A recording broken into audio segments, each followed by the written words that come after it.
खुलुमबाय जोहार अस्सलाम वालेकुम। बे समाव बाहागो लानो हानाय साफ्रोमनोबो गोसो गोरबोनि अननाय आरो सिबिनायखौ बावहरबाय आरो जागायजेननायनिफ्राय जोबजासिम नोंथांमोना जे धैर्य हमनानै बे मेलखौ जाफुंसार होबाय बिनि थाखाय आङो साबायखर बावहरबाय। दा सिबिनां रायजोफोर, थांनाय 27 जानुवारियाव गोरोबथा जालांनायनि उनाव जोङो गोबां दुलाराय बर' फरायसा आफादनि बारग' दैदेनगिरिफोर आरो गुबुन गुबुन हारि माहारिनि मानसिफ्रा UPPL दोलोआव जोङो हाबफैदों आरो बे दोलोआव बिथां लानानै दिनै बे ओनसोलाव मोनसे सोलायनाय आरो जौगानाय लाबोनांगौ होननानैनो जोङो दिनै बयबो गोख्रोङै खामानि मावदों आरो बे खामानि मावनायनि गेजेरजों दिनै जोङो नुनो मोनबाय जे बे बिटिआर ओनसोलाव जोंनि माहारिखौबो गुबुन माहारिफ्रा मोजां मोनो जुदि जोङो मोजां रावजों मोजां जुदि बाथ्रा खोथाफोरजों रायलायनो रोङोब्ला अननो रोङोब्ला मान होनो रोङोब्ला गुबुन हारियाबो जोंजों लोगो जानो बिथांमोनाबो बाया। दा थांनाय समाव जोङो नुदोंमोन जे गुबुन हारिनि मानसिफ्रा जोंनि हारिनि बाथ्रा खोथाफोरखौ लानानै सोंखारिनाय बायदिसिना हेंथा खोथा बुंनाय सोमावसारनायफोरखौ जोङो नुनो मोनदोंमोन। नाथाय आथिखालाव जोङो बेफोरखौ रावबो नुनो मोनाखै। जोंजों लोगोसे माइनरिटिफोर, आदिबासिफोर, बाङालिफोर, गुरखाफोर, राजबंशीफोर, असमियाफोर, नाथ जुगिफोर गोबां हारि माहारिनि मानसिफ्रा दिनै लैहोर लैहोर ओंखारफादों आरो बिथांमोनाबो जोंजोंनो एखे रावजोंनो बुंनो सोलायनायखौ नांगौ। दा दिनै बिथांमोना मानो जोंजों ओंखारबोदों बिनि गुबै जाहोनानो जाबाय थांनाय 17 बोसोराव हाग्रामा महिलारिनि दैदेननाय BPF हानजाया जोंनि माहारिनि मानसिफोरखौथ' नायाखैनो गुबुन हारिनि मानसिफोरखौबो बिथांमोना नायाखै। भारत सरकार आसाम सरकारनिफ्राय जि अनसुंथाइफोर फैदों, जि थाखा फैसाफोर फैदों बेखौ बिथांमोना राननानै जाजोबदों। गोरिब गुन्द्रा आइ आफा रायजो राजानो जेबो होआखै। दा नंखायनो दिनै गासैबो हारि माहारिया सोलायनाय लुबैदों। दा मानगोनां रायजोफोर, आं नोंथांमोनखौ गिबियावनो गोसो गोरबोजों खुलुमनानै आङो साबायखर बावनो सानो।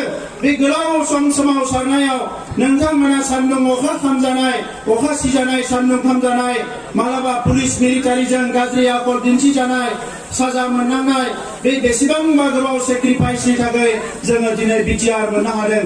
आरो बे बिटिआर गोरोबथाया मोनसे जारिमिनारि गोरोबथा। बे गोरोबथानि गेजेरजों BSC BTC आव जों जेखौ मोनाखै बिटिआरआव जों जे बेखौ मोननो हाबाय। बे गोरोबथानि गेजेरजों बुहुमाव जोंनि माहारिया गेरेमसा हारि जानायनि फारसे आगानसे दावगालांबावनो हाबावबाय आरो बेखौनो दिनै हाग्रामा महिलारि चन्दन ब्रह्म बिथांमोना उल्टां फाल्टां खोथा बुंनानै रायजो राजाफोरखौ गुबुंले गोरोन्थि लामाजों दैदेनलांनो नागिरदों। रायजोफोर, जोबोद दुखुनांथाव बाथ्रा।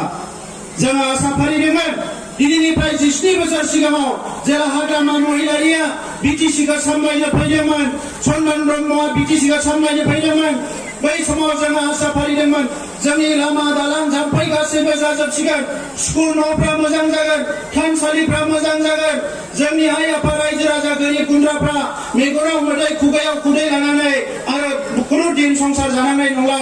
दिनै नुनो मोनदों जोंनि सोरबा बिमा बुरैया थाइगिर थाइनै लानानै हाथाय बाजाराव जिरायनो गोनां जादों। बे मानि थाखाय जादों?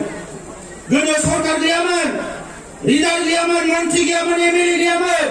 दिनै MLA मन्त्रि थानानै गावनि सरकार थानानै जोंनि बिमा बुरैया मानो मैगं मुथानै लानानै लामायाव जिरायबाय थानो गोनां जादों? जोबोद दुखुनांथाव बाथ्रा रायजोफोर। आरो बिनि थाखायनो दिनै जों लुबैदों जोंनो सोलायनाय नांगौ। जोंनि गोरिब गुन्द्रा रायजो राजाफ्रा मोजां मोनसे थासारियाव संसार जानो मोनथों, जोंनि राव थुनलाइ हारिमुआ जौगाथों, जोङो गासैबो बिथिंनिफ्राय रैखाथि मोनथों होननानैनो 5,000निख्रुइ बांसिन सुबुङा जिउ गारनो गोनां जाबाय। आरो दिनै बेखौनो हाग्रामा महिलारि चन्दन ब्रह्ममोना उल्टां फुल्टां खोथा बुंनानै जोंनि रायजोफोरनि गेजेराव दिनै बे सेक्रिफाइसखौ, बे थैखौ, बे जिउ बावनायखौ, बे रायजो राजाफ्रा साजा मोननायखौ नंखाय होननानै बिथांमोना बुंनो नागिरदों। बेसेबांबा दुखुनांथाव मानगोनां रायजोफोर, बेसेबांबा दुखुनांथाव। दा नंखायनो दिनैनि समाव जों बयबो सांग्रां जानांगोन। बे इउनिभारसिटिया दिनै सेन्ट्रेल इउनिभारसिटि जानो नागिरनायखौ हाग्रामाया मोजां मोनाखै। काजलगांवआव दिनै मेडिकेल कलेज फैनायखौ चन्दन ब्रह्मआ मोजां मोनाखै। बिथांमोनाबो बिटिसिआव सुपार स्पेशलिटी हस्पिटाल होननानै काजलगावआव लाबोदोंमोन नाथाय बे हस्पिटाला थैहां गरबहां जानानै दङ बे मन्थ्रिनि जायगायावनो दिनैसिमबो हस्पिटालखौ मोजां खालामनो हायाखै आरो जेला रोंगोरानि दैदेननायाव दिनै जोङो सुक्ति खालामनानै दिनै फेरेंगानि दैदेननायाव रन्जित बसुमतारीनि दैदेननायाव जोंनि माखासे दैदेनगिरिफोरनि दैदेननायाव जों जेला बेवहाय मेडिकेल कलेज लाबोनो हाबाय नर्थ इस्टनि मोनसे मोजां इनस्टिट्यूशन दिनै चन्दन ब्रह्मआ लाजिनानै बे गोरोबथाया गाज्रि बे गोरोबथाया नंखाय होनना रायजोफोरनि सिगाङाव फोसावलाबायदों बे दिनै चिरां जिल्लायाव बेसेबांबा मोजां मोजां फसंथान गायसनगोन होननानै बै समाव बुंबाय नलेज सिटी बानायगोन रौमारियाव दिनैसिमबो नलेज सिटीथ' गैया बेवहाय माने जोंहा मा होनो बेखौ बै दैजिं फेस्टिभेल खुंनानै जौ जुवानिसो आड्डा बानायबाय नलेज सिटीनि जायगायाव एयारपर्ट बानायनो होननानै बुंबाय बेवहाय चन्दन ब्रह्मआ हब्रा खाम्फा बरगयारिया हब्रा बुंबाय जों बेवहाय एयारपर्ट बानायगोन बहा एयारपर्ट बानायनो बेवहाय दैजिं फेस्टिभेल खुंनानै बुलायग्रासो आड्डा जाबाय बेयाव खुनु एयारपर्ट जायाखिसै बेसेबां दुखुनांथाव रायजोफोर दिनै दैजिं फेस्टिभेल खुंनानै आइ दैमाया खुरखा जुनानै बिजनि सहर मोनहैनोसै दायो बेखौ होबथानो हायाखिसै चन्दन ब्रह्मआ दैजिं फेस्टिभेल खुंनानै दैमाखौ जावबाय दैज्लां फैयोबा दैया खारलाङो आरो खुरखानायनिफ्राय खुरखागासिनो दङ दिनै बेसेबांबा मोनसे गाज्रि अबस्था लामा सामानि खोथा दिनै सिडलिनि जि लामा मोनसे दङमोन नेशनेल हाइवे फैनाय बे लामाखौ दिनैसिमबो चन्दन ब्रह्मआ जेबो खालामनो हायाखिसै बे ओनसोलनि लाइमोनफोर फरायसाफोर आइजोफोरनि जौगानाय दिनै बिथाङा 15 बोसोर मन्थ्रि जानानै जेबो मावनो हायाखिसै रायजोफोर जोबोद दुखुनांथाव बाथ्रा आरो बिनि सोलायै दुलाराय बर' फरायसाया आफादा हारिनि माहारि आफादफ्रा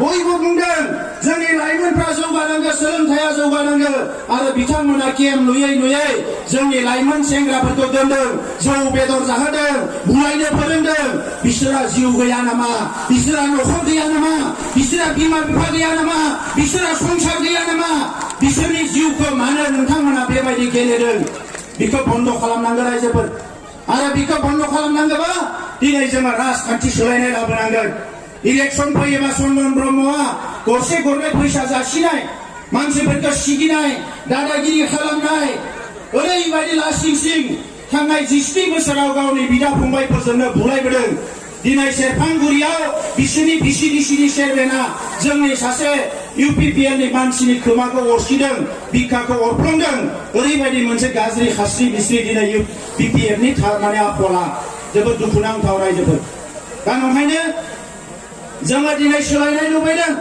हाग्रामाया बुंदों बिटिआरआव जेबो गैया बिटिआरआव गासैबो दङ रायजोफोर मोनसेल' जिनिस बिटिआरआव थानाय नङा बे जाबाय हाग्रामानि दादागिरि जौ आरो जुवा मानसिफोरखौ दिनै बिथांमोना थगायनाय बे बिटिआरआव जायगा मोननाय नङा दा नंखायनो दिनै हारि माहारि लोब ओंखारबोदों जोङो दिनै खौसे जानांसिगौ चिरां जिल्लायाव चन्दन ब्रह्मआ जेबो होआखै चिरां जिल्लायाव खाम्फा बरगयारिया जेबो होआखै चिरां जिल्लाखौ थगायदों हाग्रामा महिलारियाबो जेबो होफैयाखै नंखायनो चिरां जिल्लानि रायजो राजाया दिनै इउपिपिएलजों थागोन आंहा फोथायनाय दङ रायजोफोर आं बेखिनिखौनो बुंबाय गोलाव बाथ्रा बुंला आङो बेखौनो बिश्वास लाबाय चिरां जिल्लायाव 7टानि 7टा सिटखौबो इउपिपिएल दोलोआ मोनसिगोन।